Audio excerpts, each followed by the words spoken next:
नमस्कार बंधुरा धर्मकथा चैनेले तुम्हादेर अनेक अनेक स्वागत। आजकेर जे विषयटी निये आपनादेर सामने आलोचना करब सेटी हलो मंत्र सह किभाबे निजेर घरे मा नवदुर्गार पूजा करबेन बा नवरात्रि पालन करबेन सेई विषये आपनादेर सामने आमी तुले धरार चेष्टा करब। प्रथमे बोली 2025 जे पूजाटी होबे सेई तिथि कखन थेके लागछे एबं कखन शेष होच्छे सेटी बोलबो। 21 सेप्टेम्बर प्रतिपद शुरू होच्छे चौठा आश्विन रविवार रात्रि 12टा 25 থেকে दशमी 15ই आश्विन अर्थात 2রা अक्टोबर बृहस्पतिवार दिन 2:56 पर्यन्त अर्थात এই 9 দিনে 9টি দেবীর পূজা কিভাবে করবেন, নবরাত্রি পালন কিভাবে করবেন তাও মন্ত্র সহ প্রণাম মন্ত্র এবং কিভাবে ছোট্ট করে নিজের ঘরে প্রতিদিন হোম পদ্ধতির মাধ্যমে কিভাবে এই নবদুর্গা পূজা করবে আমি সবকিছুই আপনাদের সামনে আমি তুলে ধরার চেষ্টা করব। প্রথমে বলি, আপনাদের কাছে যে ফটো বা মূর্তি আছে তা প্রথমে কিসের উপরে বসাবেন, কিভাবে স্থাপন করবেন, কিভাবে অভিষেক করবেন, কি কি অর্পণ করবেন, সঙ্গে গণেশ, নবগ্রহ ও ষোড়শ মাতৃকা ও নারায়ণশিলা থাকলে কিভাবে স্থাপন করবেন, কিভাবে ঘট স্থাপন করবেন, কিভাবে জব রোপণ করবেন, কিভাবে আবাহন করবেন, কোন কোন দিনে কোন দেবীর পূজা হবে তাও মন্ত্র সহকারে, এবং সেই দেবীগুলির বিশেষ ভোগ কি, এবং সেই সঙ্গে কি মন্ত্র বলে ভোগ নিবেদন করবেন, কি মন্ত্র বলে বস্ত্র নিবেদন করবেন, এবং সেই সঙ্গে কোন দেবী কিসের উদ্দেশ্যে আপনারা পুজো করবেন, তার সঙ্গে কি মন্ত্র বলে ভোগ নিবেদন করবেন, এই সব কিছুই আর ভোগ দেবেন সেসব গুরুত্বপূর্ণ বিষয় প্রতিদিন দেবীর উদ্দেশ্যে কি কি দ্রব্য বা ভোগ দিলে তা দেবী অত্যন্ত খুশি হয় এবং কিসের উদ্দেশ্যে দেবেন সব কিছু আপনাদের সামনে আমি তুলে ধরার চেষ্টা করব এবং সঠিক পূজা করতে পারেন। তাই বন্ধুরা ভিডিওটি একটু বড় হতে পারে, বন্ধুরা তাই একটু ধৈর্য সহকারে স্কিপ না করে ভিডিওটি পুরো দেখার ও শোনার অনুরোধ রইল, যাতে আপনারা মায়ের পূজা ভালো করে করতে পারেন, এটাই আমার উদ্দেশ্য, এবং মায়ের কৃপা লাভ করতে পারেন। তাই বেশি দেরি না করে আমি শুরু করা যাক। প্রথমে বলি মূর্তি বা চিত্রপট। মূর্তি থাকলে অভিষেক করবেন, আর চিত্রপট থাকলে গঙ্গা জলের মধ্যে একটু অঘর মিশিয়ে চিত্রপটটি কাপড় দিয়ে মুছে নেবেন। এবারে বলি আপনারা অভিষেক কি করে করবেন। আপনাদের কাছে কোনো মূর্তি থাকলে পঞ্চামৃত দিয়ে প্রথমে, অর্থাৎ দই, দুধ, ঘি, মধু, চিনি এইগুলো মিশিয়ে পঞ্চামৃত তৈরি করে প্রথমে মূর্তিটিকে অভিষেক করবেন। তারপর একটু সুগন্ধি জল অর্থাৎ চন্দন ও অগরি মিশ্রিত জল দিয়ে মাকে স্নান করিয়ে নেবেন। এটি অভিষেক করা আপনাদের সম্পন্ন হবে। এরপর আপনারা যে জলচৌকি নেবেন তারপর লাল শালু কাপড় দিয়ে পেতে নেবেন। তারপর পান পাতার উপর আতপ চাল বা গোবিন্দভোগ চাল দিয়ে তার উপর মূর্তি বা চিত্রপট স্থাপন করবেন। তারপর মায়ের বাম পাশে গণেশের মূর্তি একইভাবে স্থাপন করবেন। যদি গণেশের মূর্তি থাকে তো ভালো, যদি না থাকে তাহলে সুপারির মধ্যে মৌলি সুতো জড়িয়ে গণেশের রূপে আপনারা পান পাতার উপর আতপ চাল রেখে তার মধ্যে স্থাপন করতে পারেন। সেই সঙ্গে আপনাদের বেশ কিছু সুপারি লাগবে ও আতপ চাল লাগবে, যার সহযোগে মায়ের সামনে 9টি সুপারি ও আতপ চালের উপর রেখে একটি নবগ্রহ স্থাপন করবেন। যাদের নবগ্রহ যন্ত্র আছে তারা এই নবগ্রহ স্থাপনের জায়গায় আপনার নবগ্রহ যন্ত্রটা স্থাপন করতে পারেন, এবং পাশে একইভাবে আতপ চালের ওপর 16টি সুপারি রেখে এইভাবে সাজিয়ে বা সজ্জিত করে ষোড়শ মাতৃকা স্থাপন করতে পারেন। তারপর মায়ের ডান পাশে আতপ চালের একটি অষ্টদল পদ্ম নির্মাণ করে এবং তার মধ্যে ঘট স্থাপন করবেন, এবং ওই ঘটের মধ্যে একটি কাঁচা টাকা, 2টি লবঙ্গ, 2টি এলাচ, একটু আতপ চাল ও একটি কাঁচা হলুদের টুকরো নিয়ে তার মধ্যে দেবেন, আর একটি পঞ্চপল্লব দিয়ে তার উপর 1 ছড়া আতপ চাল বসিয়ে এটি নারকোল ও লাল শালু কাপড় দিয়ে তার ঘটের উপরে রাখবেন, এবং খেয়াল রাখবেন নারকেলের মুখটা যেন আপনার দিকে থাকে। এইভাবে ঘট বসাবেন এবং এই ঘটের মধ্যে লাল সুতা বা মৌলি সুতা দিয়ে বেঁধে নেবেন। চালের তৈরি ওই অষ্টদল পদ্মের ওপর স্থাপন করবেন, আর ঠিক এই ঘটের সামনে মালসার মধ্যে মাটির মধ্যে রেখে ঠিক একদিন আগে ভেজানো যে জব আছে সেই জবগুলি ওই মালসার মধ্যে রোপণ করবেন। বলা হয় এই জব গাছ যত ভালো হবে তত ভালো আপনার পূজা হবে, এবং সেই সঙ্গে আপনার বুঝতে হবে যে আপনার সুসময় আসছে, এবং এটি তার সংকেত পাওয়া যায়। তাই জব রোপণ করবেন, তারপর মায়ের সামনে ধূপ, দীপ, নৈবেদ্য, ফল, মূল, যাবতীয় যা কিছু সিঙ্গার অর্থাৎ সাজানোর জিনিস মার কাছে আপনারা অর্পণ করবেন। এইভাবে সাজিয়ে নেওয়ার পর পূজা শুরু করবেন। প্রথমে আচমন করবেন, যথা ওম বিষ্ণু, ওম বিষ্ণু, ওম বিষ্ণু। তারপরে বলবেন হাত জোড়ো করে বলবেন অপবিত্র পবিত্র বা সর্বাবস্থম তথোপি বা যৎ স্মরেত পুণ্ডরিকাক্ষং সবাজ্য অভ্যান্তর সূচি নমঃ সূচি নমঃ সূচি নমঃ সূচি। তারপর হাত জোড়ো করে বিষ্ণু স্মরণ করবেন, যথা ওম তদ বিষ্ণু পরমম পদম সদা পশ্যন্তি সূরয় দিবিবা চক্ষুরা ততম ওম বিষ্ণু, ওম বিষ্ণু, ওম বিষ্ণু। তারপর বলবেন ওম পাপহম পাপকর্মহম পাপমাত্মা পাপ সম্ভব ত্রাহি মাম দেহি পুণ্ডরিকাক্ষ সর্ব পাপ হরো হরি। এইভাবে আপনারা কিন্তু দেহশুদ্ধি করবেন এবং বিষ্ণু স্মরণ করবেন এবং পূজা শুরু করবেন। তারপর দুর্গা মূর্তিতে সঙ্গে গণেশ, নারায়ণ শিলা, নবগ্রহ ও ষোড়শ মাতৃকা এক এক করে লাল সুতা বা মৌলি সুতা দিয়ে বস্ত্র প্রদান করবেন, আর এই মন্ত্র বলবেন, যথা ঈদম বস্ত্রাম নিবেদয়ামি ওম নমঃ দুর্গায় নমঃ। ঠিক একইভাবে ওম ঈদম বস্ত্রাম নিবেদয়ামি গণেশায় নমঃ, ওম ঈদম বস্ত্রাম নিবেদয়ামি ওম নারায়ণ নমঃ, ওম ঈদম বস্ত্রাম নিবেদয়ামি ওম নবগ্রভায় নমঃ, ওম ঈদম বস্ত্রাম নিবেদয়ামি ওম নমঃ ষোড়শ মাতৃকায় নমঃ। এই বলে এক এক করে লাল সুতা বা মৌলি সুতা নিয়ে এক এক করে রাখবেন, এবং এইভাবে আপনারা কিন্তু বস্ত্রদান করতে পারেন। এবং সেই সঙ্গে গণেশকে ও নারায়ণকে পৈতাদান করতে কিন্তু ভুলবেন না, অবশ্যই কিন্তু তাদের পৈতাদান করবেন। এবং মাকে পান পাতার মধ্যে দিয়ে গোটা সুপারি, এলাচ, দুটি লবঙ্গ, কাঁচা হলুদ নিয়ে তার মধ্যে একটি লাল জবা ফুল নিয়ে মাকে আবাহন করবেন, কারণ মা লাল জবা অত্যন্ত পছন্দ করেন। তাই আবাহন করবেন বা নিমন্ত্রণ করবেন, যথা ইহা গচ্ছ ইহা গচ্ছ ইহা তিষ্ঠ ইহা তিষ্ঠ অত্র স্থানাং কুর্মঃ পূজা গৃহণ।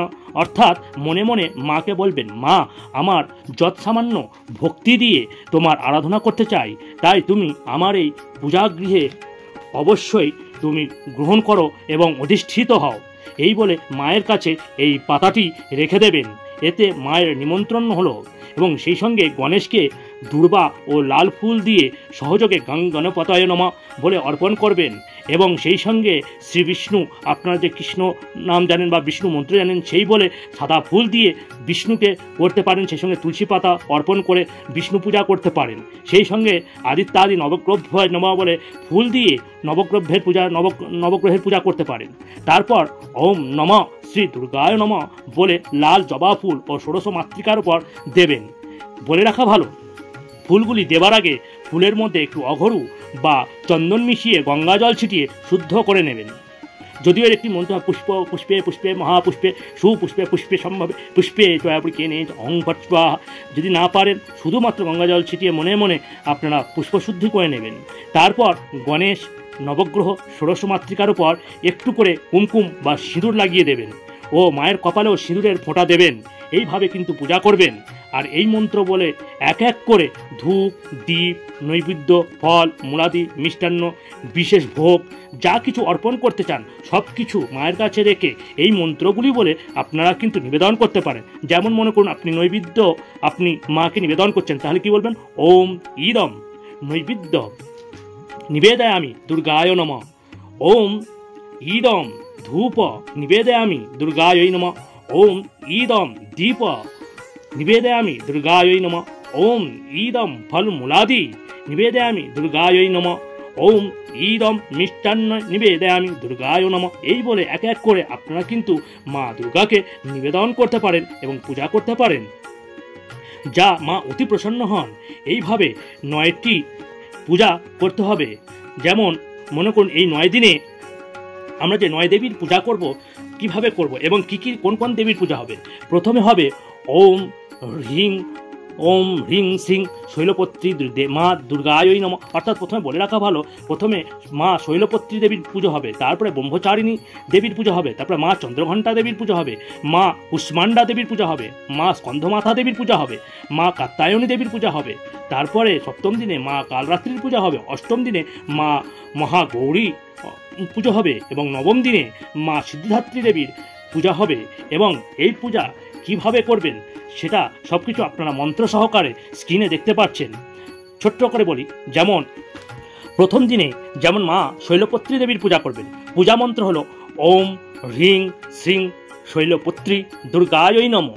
এই মন্ত্র বলে মাকে পূজা করতে পারেন। সেই সঙ্গে এটি অবশ্যই মনে রাখবেন, যখন আমি পরবর্তীকালে হোমের মধ্যে আসবো, এই বীজ মন্ত্র অর্থাৎ পূজার মন্ত্র ওম হ্রিং শ্রিং শৈলীপুত্রায় দুর্গায় স্বাহা, এই বলে কিন্তু আপনারা এক এক দেবীর কিন্তু এইভাবে কিন্তু হোমও করতে পারেন এই মন্ত্রটি বলে। সঙ্গে প্রণাম মন্ত্র করবেন, তাও কুর্ম মুদ্রায় ফুল নেবেন, চেষ্টা করবেন ফুলের মধ্যে একটু লাল চন্দন মিশিয়ে নেবেন এবং কুর্মা মুদ্রার মাধ্যমে রেখে বলবেন ওম শৈলপুত্রীম প্রপদ্যে পূর্ণাভ্যময় ভূম কন্যা শিখণ্ডিম পাশহন্তাং যুবতীম কুমারিণম বলে এইভাবে কিন্তু শৈলপত্রী পূজা করবেন। এবং এই দিন যেটি দেবেন সেটি হলো বিশেষ ভোগ হলো ঘি। তারপর দ্বিতীয় দিন আসবে মা ব্রহ্মচারিণী। মা ব্রহ্মচারিণীকে ওইভাবে পূজা করুন, ওম হ্রিং শ্রিং মা ব্রহ্মচারিণী দুর্গায় নমঃ বলে লাল ফুল প্রদান করবেন এবং সেই সঙ্গে কুর্মমুদ্রা দ্বারা প্রণাম করবেন। যা দেবী সর্বভূতেষু মা ব্রহ্মচারিণী রূপেণ সংস্থিতা নমস্তস্যৈ নমস্তস্যৈ নমস্তস্যৈ নমো নমঃ। এই দিন বিশেষভাবে দুধ বা দুধ জাতীয় মিষ্টি ভোগ কিন্তু দিতে পারেন, যা মা অতি প্রসন্ন হন। সেইভাবে যাক, আমি মন্ত্রটা বলছি না, ভিডিওটি বড় হয়ে যেতে পারে, স্ক্রিনে দেওয়া মন্ত্রটি আপনারা অবশ্যই ফলো করে নেবেন বা দেখে নেবেন। তাই আমি বলছি, তৃতীয় দিনে আপনার মা চন্দ্রঘণ্টিকার পূজা করবেন, যেটা বললাম ওং হ্রিং শ্রিং চন্দ্রঘণ্টা দুর্গায় নমঃ। এই দিন বিশেষ করে যে ভোগটি দেবেন সেটা হলো দুধ ও দুধের তৈরি মিষ্টি বা ক্ষীর, মা খুব পছন্দ করেন। তারপরের দিন আসবেন মা কুষ্মাণ্ড দেবীর পূজা। মা কুষ্মাণ্ড দেবীকে অবশ্যই ভক্তি ভরে পূজা করবেন এবং কুষ্মাণ্ড দেবীর প্রিয় ভোগ হলো মালপোয়া এবং এই মালপোয়া মা কুষ্মাণ্ড দেবী অত্যন্ত পছন্দ করেন। তারপরে আসবেন মা স্কন্ধমাতার পূজা করবেন এবং এই দিন বিশেষ ভোগ হলো কলা। তারপরে আসবে মা কাত্যায়নীর পূজা। মার কাত্যায়নীর পূজা করবেন, দেখুন স্ক্রিনে দেওয়া মন্ত্র, কুর্মমুদ্রা দ্বারা আপনারা কিন্তু মা কাত্যায়নীকে সেইভাবে লাল জবা ফুল দিয়ে পূজা করবেন এবং এর বিশেষ ভোগ হলো কিন্তু মধু। তারপর আসবে মা কালরাত্রি পূজা করবেন লাল ফুল দিয়ে এবং সেই সঙ্গে ওই দিন চেষ্টা করবেন গুড় বা গুড়ের তৈরি মিষ্টি ভোগ লাগাতে। তারপর আসবেন মা মহাগৌরী। এই মা মহাগৌরীর পূজা করার সময় অবশ্যই নারকেল বা নারকেলের তৈরি ভোগ কিন্তু আপনারা দিতে পারেন। সেই সঙ্গে মা সিদ্ধিদাত্রী পূজা করার সময় সাদা তিল বা তিলের নাড়ু কিন্তু অবশ্যই দেবেন। এইবারে বলি যে আমরা তো বিভিন্ন রকম মনস্কামনা নিয়ে মাকে পূজা করি, তা মা এই নবগ্রহ বা এই নবদুর্গার পূজা করলে আমাদের যে সমস্ত মনস্কামনা পূর্ণ হয় তা কিন্তু আমরা এর মধ্যে দিয়ে জানবো। যেমন মনে করুন, মা শৈলপত্রী পূজা করলে আমরা শক্তি লাভ করি, এরকম শক্তি মানসিক ও দৈহিক শক্তি লাভের উদ্দেশ্যে কিন্তু আমরা পুজো করি। সেই সঙ্গে ব্রহ্মচারিণী মা দুর্গার যখন পূজা করি আমরা কিন্তু মুক্তি লাভের উদ্দেশ্যে পূজা করি, অর্থাৎ এই ভবময় সংসার থেকে ভক্তিভাবে ভগবানকে চাওয়াই হলো মুক্তি লাভ। এই মুক্তি লাভের উদ্দেশ্যে কিন্তু মা ব্রহ্মচারিণীর পূজা কিন্তু আমরা করে থাকি। মা চন্দ্রঘণ্টার পূজা আমরা করি যুদ্ধে জয়লাভের জন্য, অর্থাৎ কোর্ট কাছারি বা অসম্পূর্ণ কোনো কাজ সফল করতে দেবীর কিন্তু আমরা পূজা করে থাকি। সেই সঙ্গে এই যে কুষ্মান্ডা দেবী পূজা আমরা কিন্তু গ্ল্যামার জগৎ, অর্থাৎ যারা সিনেমা জগতে আছেন তারা কিন্তু এই কুষ্মাণ্ড দেবীর পূজা কিন্তু আমরা করে থাকি। এবার স্কন্ধমাতা দেবীর পূজা আমরা কীভাবে করি? শত্রু বিনাশের জন্য। এবারে মা কাত্যায়নীর পূজা করি আমরা সন্তান লাভের জন্য। যারা দীর্ঘদিন ধরে সন্তান লাভ করতে পারেন তারা কাত্যায়নী দেবীর পূজা করলে মা সন্তুষ্ট এবং সন্তান লাভ হয়ে থাকে। মা কালরাত্রির পূজা করলে বিনাশের ভয় বা ভয় থাকে না, বিনাশ এই যে ভয়ে যে থাকে এই বিনাশ কিন্তু ভয়ের বিনাশ কিন্তু দূরীকরণ হয়। সঙ্গে মা মহাগৌরীর দেবী পূজা আমরা করি দ্রুত ফল লাভের আশায়, অর্থাৎ মনে করুন কোনো ব্যবসা করছেন বা কোনো কিছু কাজ করছেন আমরা অবশ্যই দ্রুত ফল লাভের আশা করি। এই দ্রুত ফল লাভের আশায় কিন্তু আমরা মা মহাগৌরীর পূজা কিন্তু করে থাকি। সেই সঙ্গে এই সিদ্ধিদাত্রী দেবীর পূজা আমরা কিন্তু সিদ্ধি লাভের জন্য করে থাকি। অর্থাৎ বুঝতেই পারছেন যে এই নবরাত্রিতে এমন কোনো মনস্কামনা নেই যার দ্বারা আপনারা কিন্তু পূর্ণ হবে এই পূজার মাধ্যমে। অর্থাৎ অবশ্যই ভক্তিভাবে আপনারা কিন্তু এইভাবে পূজা করবেন। এবং এই পূজার পরে অবশ্যই আপনারা কিন্তু হোমটা অবশ্যই করবেন। কিভাবে হোম করবেন? প্রতিদিন ছোট্ট করে হোম করবেন। একটি সরা নেবেন এবং সরার মধ্যে একটি ঘুঁটে নেবেন, ঘুঁটের ওপরে আপনারা কর্পূর নেবেন এবং ঘি নেবেন। কর্পূর এবং ঘিয়ের সহযোগে আপনারা ঘুঁটেটা জ্বালাবেন এবং সেই সঙ্গে আপনারা কিছু ড্রাই ফ্রুটস নেবেন। ড্রাই ফ্রুটসের মধ্যে কী থাকবে? কিশমিশ, শুকনো নারকেলের টুকরো, বাতাসা, শুকনো বাদাম ইত্যাদি নেবেন। নিয়ে ঘি দিয়ে ভালো করে মেশাবেন। ঘি দিয়ে মেশাবার পরে যেদিন যে দেবীর পুজো করছেন সেই দেবীর প্রিয় যে ভোগ আছে সেই ভোগ একটু ওখানে মিশিয়ে নেবেন এবং মিশিয়ে নিয়ে আপনারা এই যে মন্ত্রটা যেটা বললাম, যেমন মনে করুন প্রথম দিন মা শৈলপুত্রী দেবীর পূজা করছেন, ওম হ্রিং শ্রীং শৈলপুত্রী দুর্গায় স্বাহা, এই বলে আপনারা কিন্তু 7 বার অথবা 9 বার কিন্তু আহুতি দিতে পারেন। এইভাবে আপনারা আহুতি দিলে কিন্তু এইভাবে কিন্তু হোম পদ্ধতি শেষ হবে বা ওই দিন করতে পারবেন। ঠিক দ্বিতীয় দিনে যেমন মা ব্রহ্মচারিণীর পূজা করছেন, ঠিক ওইভাবে মায়ের যে প্রিয় ভোগ, মনে করুন দুধ বা দুগ্ধ জাতীয় যে ভোগ আছে সেটি ওই যে আপনার ড্রাই ফ্রুটস সঙ্গে ঘি মধু যে মিশিয়ে যে ড্রাই ফ্রুটসটা আপনি তৈরি করছেন তার মধ্যে একটু দুধ বা দুধ জাতীয় মিষ্টি একটু মিশিয়ে নেবেন। নিয়ে ঠিক ওইভাবে ওম হ্রিং শ্রীং মা ব্রহ্মচারিণী দুর্গায় স্বাহা এই বলে আপনারা কিন্তু 7 বার থেকে 9 বার ওই আহুতি দেবেন। এইভাবে দিলে আপনাদের কিন্তু হোম কিন্তু সম্পন্ন হবে। অর্থাৎ একদম ছোট্ট পদ্ধতিতে আপনাদের হোম করা বা হোম পদ্ধতি শেখালাম। সেই সঙ্গে আমরা যেটা শেষ পূজা করবে সে হলো নবমীর দিন মা সিদ্ধিদাত্রীর পূজা একইভাবে করার পরে আমাদের কিন্তু পূজা শেষ হবে এবং যখন নবমী শেষ হয়ে যাবে দশমী পড়বে তখন দশমীর দিন আপনারা চিড়ে, মুরকি, দই, দুধ, কলা বিভিন্ন ফলমূলাদি দিয়ে দধিকর্মা করবেন এবং দধিকর্মা করে দশমীর দিন আপনারা কিন্তু পূজা সম্পন্ন করবেন এবং এই পূজা সম্পন্ন বা শেষ হয়ে যাওয়ার পরে আপনারা কিন্তু বিশেষ কিছু জিনিস খেয়াল রাখবেন। যেমন মনে করুন সুপারি দিয়েছিলেন এবং সুপারিগুলো গুছিয়ে রেখে দেবেন, অন্য সময় কাজে লাগতে পারে। এবং সেই সঙ্গে সুপারির নিচে যে আতপ চালগুলো দিয়েছিলেন, যেসব চালগুলো, সেই চালগুলো আপনারা ছাদে বা কোনো পশু পাখি টাখিকে খাইয়ে দেবেন। সঙ্গে যে সিঙ্গার যে আপনি দিয়েছিলেন, মাকে যে সিঙ্গার প্রদান করেছিলেন, সেই সিঙ্গারটি আপনি কোনো ব্রাহ্মণ পত্নীকে দান করে দেবেন। এটাতে কিন্তু বিশেষ ফল পাওয়া যায়। অর্থাৎ বন্ধুরা, আমি ছোট্ট করে যতটা পারলাম আপনাদের সামনে পূজা পদ্ধতি তুলে ধরার চেষ্টা করলাম। জানি না কতটা ভালো লাগবে। যদি ভালো লেগে থাকে অবশ্যই একটি লাইক করবেন এবং প্রিয়জনদের কাছে শেয়ার করবেন, কারণ অনেকেই চায় তাদের বাড়িতে এইভাবে নবগ্রহের পূজা বা নবদেবীর পূজা করতে। তো সেইভাবে নবদেবীর পূজা করবেন এবং ভালো থাকবেন এই কামনা করি। আর সুষ্ঠুভাবে এবং সফলভাবে পূজাটা করুন। আর বলবো সাধারণ আপনাদের প্রিয়জনদের কাছে এইটি শেয়ার করতে, তারাও যাতে ঘরে এইভাবে পূজা করতে পারে। এবং যারা সাবস্ক্রাইব করেছেন তাদের অসংখ্য ধন্যবাদ। যারা এখনও সাবস্ক্রাইব করেননি তাদের উদ্দেশ্যে বলবো বেল আইকনটিকে সাবস্ক্রাইব করে আমার সঙ্গে থাকবেন, যাতে এই ধরনের ইনফরমেটিভ ভিডিও আমি আপলোড করার সাথে সাথে যাতে আপনাদের কাছে পৌঁছে যায়। অবশ্যই এই জন্য সাবস্ক্রাইব করে রাখবেন। আর কমেন্টে অবশ্যই জয় মা দুর্গা লিখতে ভুলবেন না। আজকের মতো এতটাই। আবার নতুন কোনো ভিডিওর সাথে আপনাদের সঙ্গে দেখা হবে এটা আশা রাখি। এই বলে আজকের ভিডিও শেষ করছি। হরি ওম তৎসৎ, হরি ওম তৎসৎ, হরি ওম তৎসৎ।